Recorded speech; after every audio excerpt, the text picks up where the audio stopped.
ان الدین عند اللہ الاسلام۔ اللہ فرماتا ہے میرے نزدیک پسندیدہ دین وہ دین اسلام ہے۔ اسلام سلامتی سے ہے، اس میں ہر چیز کی سلامتی اور تحفظ ہے۔ آج ہم نے اسلام کی حقیقت کو نہیں جانا، یہی وجہ ہے بدفعلیوں میں بھی مبتلا ہے، بدشگونیوں میں بھی مبتلا ہے، اور اسلام کی حقیقت سے ناشنا ہے۔ فرمایا میرے نزدیک پسندیدہ دین وہ دین اسلام ہے۔ اسلام سلامتی کا پیغام دیتا ہے، اس میں ہر دوسرے کے معاش کا تحفظ بھی ہے،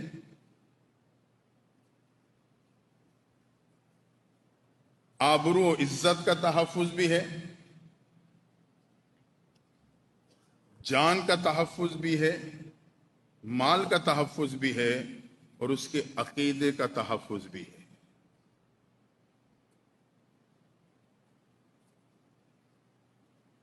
معاش کا تحفظ،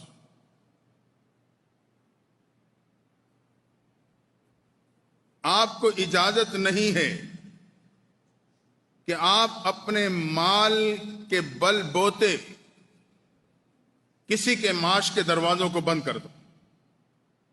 یہی وجہ ہے کہ ذخیرہ اندوزی ناجائز ہے اس صورت میں کہ آپ ایک مارکیٹ سے ایک مال اٹھا لیتے ہیں اور اتنی تعداد میں اٹھا لیتے ہیں کہ مارکیٹ میں اس کی کمی واقع ہو جاتی، لوگوں کے لیے مشکلات کا سامنا ہونے لگتا، یا کمی کی وجہ سے وہ چیز لوگوں کے پہنچ سے دور ہو جاتی ہے، اور آپ اتنا مال اس مارکیٹ سے اٹھا کے آپ سٹور کر لیتے ہیں۔ یہ ذخیرہ اندوزی ناجائز۔ ہاں آپ نے مارکیٹ سے مال اٹھایا، اسے محفوظ کر لیا، لیکن مارکیٹ میں کوئی کمی نہیں آئی، پھر تو گنجائش بنتی۔ تو اپنے مال کے بلبوتے کسی کے معاش کے دروازوں کو بند کرنا، اس کے شریعت اجازت نہیں دیتی، یہ اسلام ہے۔ اسی طرح ایک دوسرے کے آبرو کا بھی تحفظ کرتا ہے، عزت۔ یہی وجہ ہے غیبت اور دل آزاری یہ گناہ کبیرہ میں شامل ہے، کہ دوسرے کی عزت میرے ہاتھوں محفوظ نہیں، میں اس کی عزت نفس کا خیال نہیں رکھتا، اس کی شریعت اجازت نہیں دیتی۔ اور اسی طرح مال کا تحفظ، اسلام میں دوسرے کے مال کا بھی تحفظ ہے۔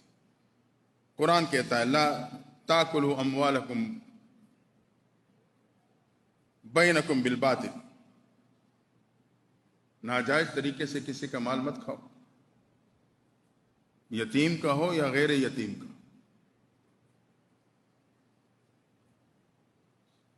ہمارا تو معاشرہ زخم سے چور ہے۔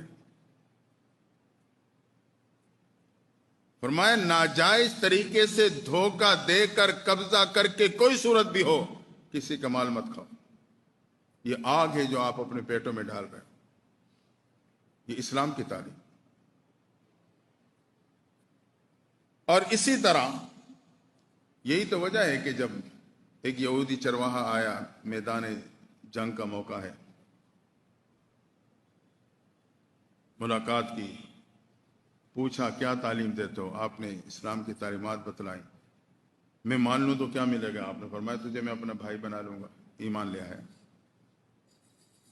محبوب حکم، فرمایا جاؤ پہلے یہ بکریاں جو ہیں آپ چرا رہے تھے نا، یہ مالکوں تک پہنچاؤ۔ لیکن محبوب یہ تو مال غنیمت ہے، یہودیوں کا مال ہے۔ فرمایا مال غنیمت نہیں، آپ کے پاس مال امانت ہے۔ آپ نے امانت کے تحفظ کا، دوسرے کے مال کے تحفظ کا درس دیا، یہ اسلام۔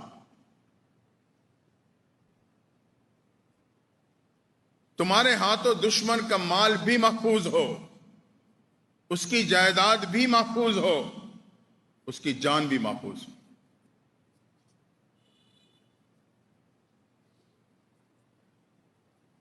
اسے ہمارے ذہن میں یہ بات آئے گی کہ جب اس کے ہاتھوں ہماری جان محفوظ نہیں، ہماری عزت محفوظ نہیں، ہمارا مال محفوظ نہیں، یا ہمارا دین محفوظ نہیں، پھر ان کا دین ہمارے طرف سے کیوں محفوظ ہو؟ بھئی یاد رکھنا، یہ اسلام ہے جس نے حفاظت کی ضمانت دی ہے، دوسرے مذہبوں میں یہ ضمانت نہیں ہے۔ پوچھ لو آج یہود و نصارہ کیا ہے یہ ضمانت؟ اسی لیے تو وہ بے حیا اور ملعون لوگ ہر وقت کسی نہ کسی طریقے سے گستاخی کا شکار رہتے ہیں۔ یا مقدس شخصیات کی گستاخی کریں گے یا مقدس کتب کی گستاخی کریں گے۔ جڑاوالے میں کیا ہوا؟ جو کچھ ہوا اس کے دو پہلو ہیں، دو پہلو۔ پہلا پہلو تو یہ ہے کہ مسلمان کو قانون ہاتھ میں نہیں لینا چاہیے۔ انہوں نے قرآن چلایا، غلط حرکت کی۔ اب یہ کہ میں جا کے ان کے گھروں کو جلا دوں، ان کے بچے بیوی غیر محفوظ ہو جائیں، ان کی عبادت گاہوں کو جلا دوں، اس کا جواب یہ نہیں ہے، مسلمان کی شان نہیں۔ ادفع باللتی ہی احسن۔ ہمیں چاہیے کہ ہم انہیں پکڑ کے قانون کے حوالے کر دیں۔ یہ تو ہے میری ذمہ داری، آگے ہے پھر قانون والوں کی ذمہ داری۔ اگر انہوں نے پاسداری نہ کی تو آگے پھر وہی بھگتیں گے، سارا گناہ ان کے کھاتے جائے۔ آج چونکہ ہم اور آپ جذباتی ہو جاتے ہیں تو قانون ہاتھ میں لے لیتے ہیں۔ تو پہلی بات تو یہ کہ ہمیں قانون کو ہاتھ میں نہیں لینا، ہمیں وہ ہاتھ قانون کے حوالے کرنا جس نے گستاخی کی۔ اور دوسرا پہلو یہ ہے، بدقسمتی سے چونکہ انصاف نہیں ملتا پھر عوام قانون ہاتھ میں لے لیتی ہے۔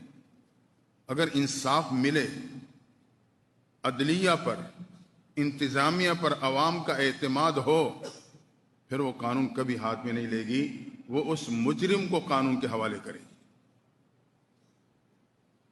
تو اگر مجھے انصاف ملنے لگ گیا تو یقیناً کوئی بھی قانون ہاتھ میں نہیں لے گا۔ بھارت جو معاملہ اس وقت ہوا ہے اس میں بہتر یہ تھا کہ ہم ان ہاتھوں کو پکڑ کے قانون کے ہاتھوں دے دیتے، بجائے اس کے کہ ہم نے ان کے چرچ جلائے، ان کے بچے عورتیں وہ بے گھر ہو گئیں، رات کھیتوں میں گزری۔ شاید اسلام اس کی اجازت نہیں دیتا، اسلام پھر بھی تحفظ دیتا، معاملہ قانون کے حوالے کرنا چاہیے۔ تو اسلام جان، مال، عزت و آبرو کا ضامن ہے۔ اور اللہ کی شان دیکھیں، اسلام عقیدے کی بھی حفاظت کرتا ہے، لا اکراہ فی الدین۔ اتنا خوبصورت مذہب ہے، عقیدے کی بھی تحفظ دے رہا، جبر نہیں ہے۔ آپ کسی پہ جبر کر کے اسے دین و اسلام میں نہیں لا سکتے۔ تو بہرحال اگر ایسا معاملہ اللہ نہ کرے کہیں ہو تو ہمیں چاہیے کہ ہم پکڑیں اور قانون کے حوالے کر ڈالیں۔ ہاں، قانون کے حوالے کرنے کے بعد پھر جو اس لائن کے مسلمان ہیں، اس لائن کو سمجھتے، وہ پیچھا کریں تاکہ انہیں انصاف بھی مل جائے اور انہیں کیفر کردار تک پہنچایا جائے۔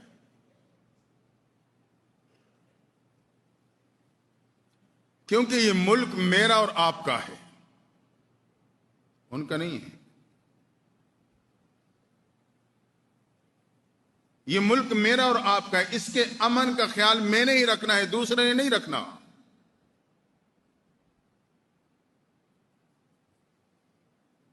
اس کو دہشت گردی سے، اندرون بیرون خدشات سے، انتشار سے میں نے اور آپ نے بچانے کا کردار ادا کرنا ہے۔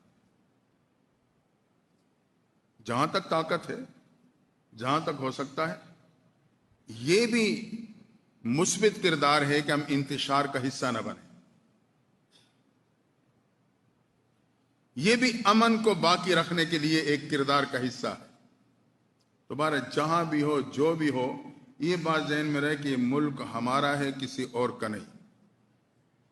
اس کے امن کو قائم رکھنا میرے اور آپ کی ذمہ داری ہے، کسی اور کی نہیں۔ اس لیے جب مذہبی جذبات کو ہوا دی جائے تو تھوڑا ہوش کے ساتھ، سوچ کے ساتھ ہم اور آپ قدم اٹھائیں۔ آج کل آپ جانتے ہیں، آج کل تو ہر بندہ سمجھ رکھتا ہے، ہر بندہ، کہ ایسے ایسے ہاتھ استعمال ہوتے ہیں کہ میرے اور آپ کے پتہ نہیں، ہمیں تو پتہ ہی نہیں ہوتا کہ اس معاملے کے پیچھے کون سا ہاتھ استعمال ہو رہا ہے۔ ہم تو صرف وہ ظاہر دیکھ رہے ہوتے ہیں جو سامنے نظر آیا، اس کے پیچھے ایسے ایسے سازش والے ہاتھ استعمال ہونے لگتے ہیں کہ وہ مجھے اور آپ ہی کو استعمال کر کے اس ملک کے امن کو تباہ کرنا چاہتے ہیں۔ الزام بھی میرے پہ آئے اور امن بھی میرے ملک کا تباہ ہو جائے، اور سزا بھی میرے اور آپ کے ہی ساتھی بھگتے ہیں۔ ایسے ہاتھ ہوتے ہیں پیچھے کہ ہم اور آپ سوچ بھی نہیں سکتے۔ اس لیے ایسا کوئی معاملہ ہے تو ہم نے تھوڑا سوچ سمجھ کر قدم اٹھائیں گے، ساتھی بھی محفوظ، ملک بھی محفوظ، اور میرے اور آپ کی دین اسلام کا پیغام وہ بھی عملی طور پہ وہ میسج آگے جائے گا۔ دعا ہے اللہ تعالی ہمیں اور آپ کو دین کی سمجھ نصیب فرمائے، اور اس مہینے کی خاص طور پہ ہر قسم کی بدشگونیوں سے بچنے کی توفیق عطا فرمائے۔ اس مہینے میں کوئی خاص آفتیں نہیں آتی، کوئی خاص بلائیں نازل نہیں ہوتی۔ خوشیوں کی تقریبات کو آگے پیچھے کرنا اس مہینے سے یہ بالکل غلط ہے۔ اللہ، پیغمبر صلی اللہ علیہ وسلم فرماتے ہیں، اللہ نے فرمایا انا دہر، میں زمانہ ہوں، اللہ زمانہ ہے۔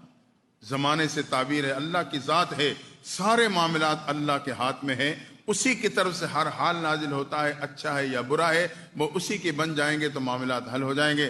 دعا ہے اللہ تعالیٰ ہم سب کو عمل کی توفیق عطا